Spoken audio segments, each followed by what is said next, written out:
மங்களம் பொங்கும் தன்னாலே.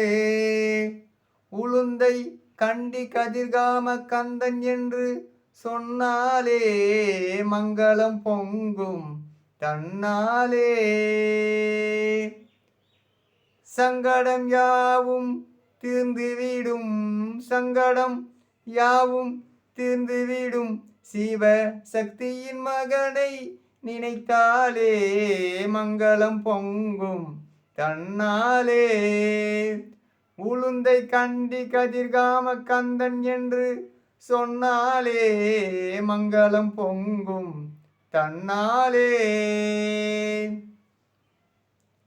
எங்கும் அவன் அருளாட்சி நிலையாகும், எங்கும் அவன் அருளாட்சி நிலையாகும், காணும் இடமெல்லாம் அவன் காட்சி உருவாகும்.